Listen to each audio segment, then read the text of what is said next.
This is Dolynny TV, and guys, okay, the Yes Bully Army news put to bed for now. Let's get on to the news of today, and well, the Oilers.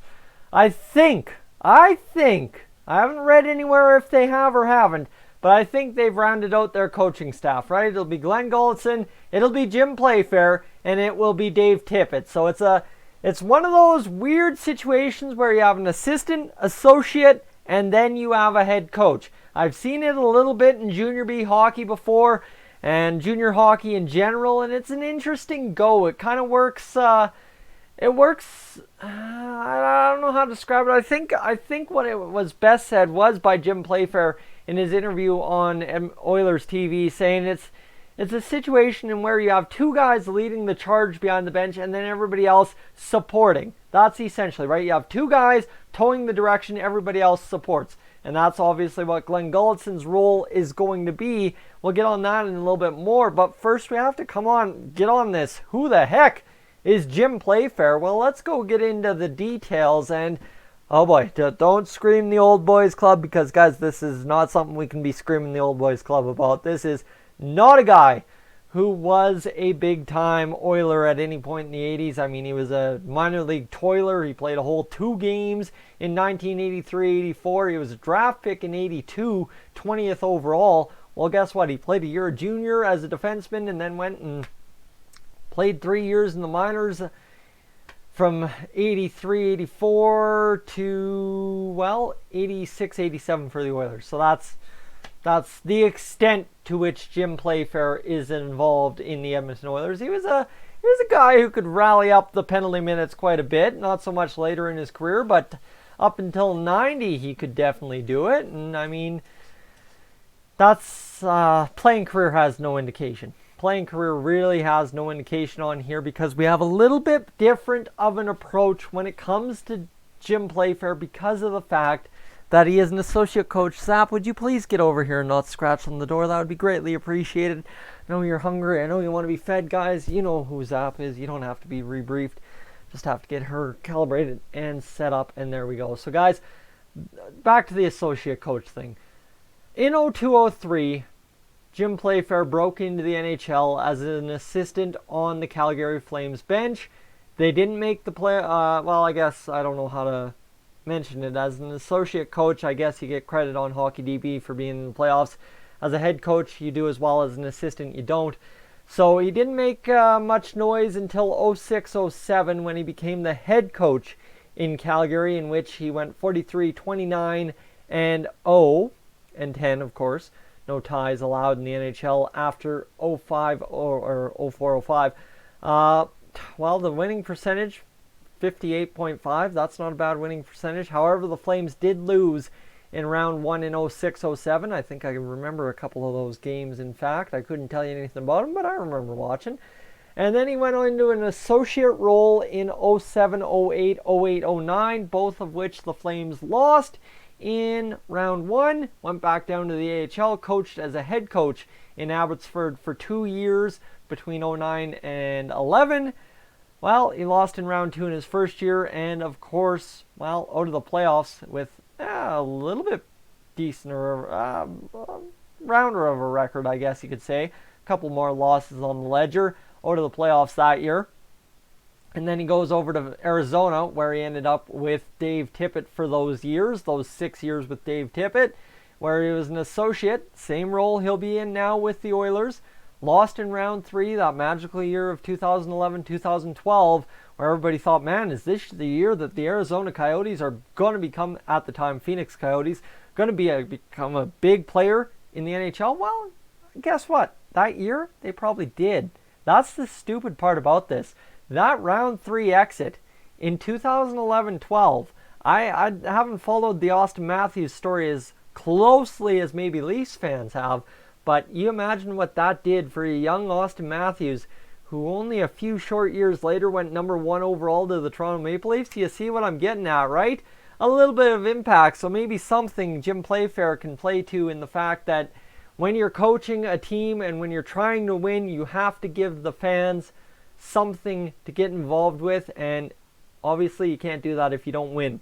That's what I'm trying to get at. So for Jim Playfair, good successful run there with Dave Tippett, and then the last 5 years out of the playoffs, and that's where it kind of gets messy.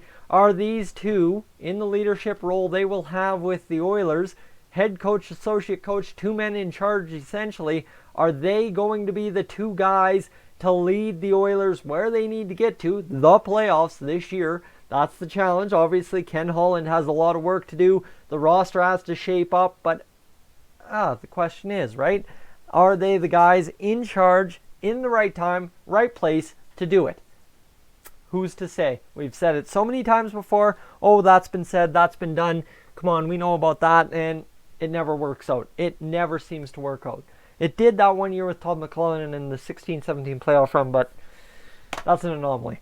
So, where does that leave us? Well, it leaves us with two guys who have some good skill sets in terms of coaching and coming in with a good, young, very talented, hyper-talented core, and with a chance to develop some younger players, some fringe players into the guys that they need to be, right? Obviously, you look at Dave Tippett, and you look at Jim Playfair, and you look at the rosters they had in Arizona, Phoenix, whatever the hell you want to call it during their time there, and they were known for getting great efforts out of guys who maybe were a little bit older.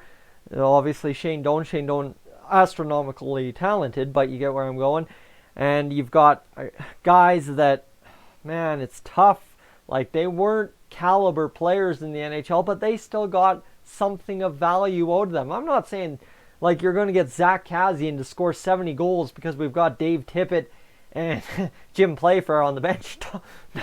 No, don't get me wrong there. But you get where I'm going with this, right? If they can kind of use the same tactics they used in Arizona, Jim Playfair touched on it, you got to work with the players, and some days it's leaving them alone and letting them be. That's, if you're going to have a good hands-on, hands-off, work with, work against kind of approach with your players, right? When I say work against, you challenge them. You don't escalate it to the Esa Puljujärvi situation.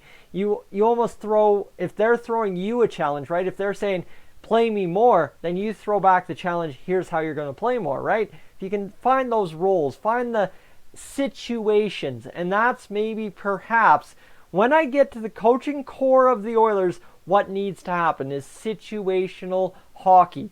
When you look at, obviously, Todd McLellan, the game before he got fired, right? He was fired after the Vegas game. The game I went to November 17th, the last minute or two of the game, he had Milan Lucic on the ice with Connor McDavid. Yes, okay, the Oilers were down.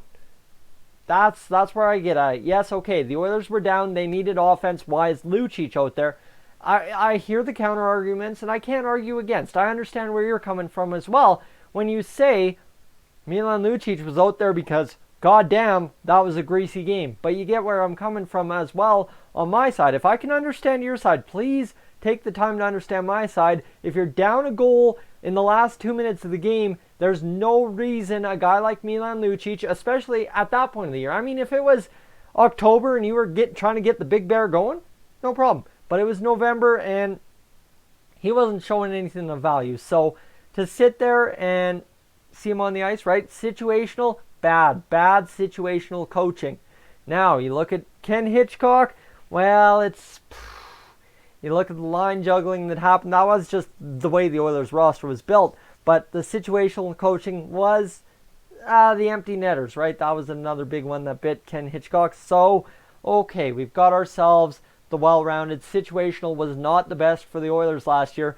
If you're going to use players this year in a kind of hinge-built roster, right? You're hinging on a hope that it'll be better than last year based on the core you have and whatever you can bring in. I say whatever because we could get good, we could get bad, we could get somewhere in between, and we just have to hope it's something that equals out to playoffs. But you sit there situationally. If you're looking to challenge a player, you have to play them more in a situation, not in a situation that isn't dictated, but in a situation from the start that makes sense, right? If you're saying, Lucic, you want to play more and you want to get more offensive chances, then here you go. Here's your assignment. I don't want you dilly-daddling at the side of the net on the power play. I want you sitting right in front.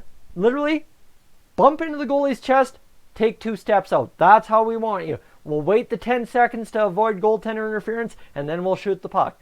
The Oilers have a power play that can do that. That's how they can be effective. I'm not saying Lucic on the first power play unit, but I'm saying that. And if you've got Jim Playfair and Dave Tippett, who are guys that are kind of preaching this different approach, that's kind of what I'd expect to bring, because that's about the only different approach they can bring to an Oilers roster that's going to be hinged together on hopes and fixes. That's as simple as I can make it. So, realistically, the Jim Playfair hiring, I don't know where that leaves us. He's another talented hockey man. Anybody who coaches in the NHL, I'm sorry, is a talented hockey man. You don't just get Joe Bum coaching Junior C in small town butt crap nowhere, coaching in the NHL because his team won a playoff series. Doesn't work like that. So these are talented hockey guys that we have to give a chance to, and I see the path. I see the path right there. Situational hockey. Play them in situations to succeed. Guys, I'm Tyson. This is Dolynny TV. That's my breakdown. I kind of got on a tangent. I don't know if I made sense. Anyways, I'll catch you, as always, in the next one.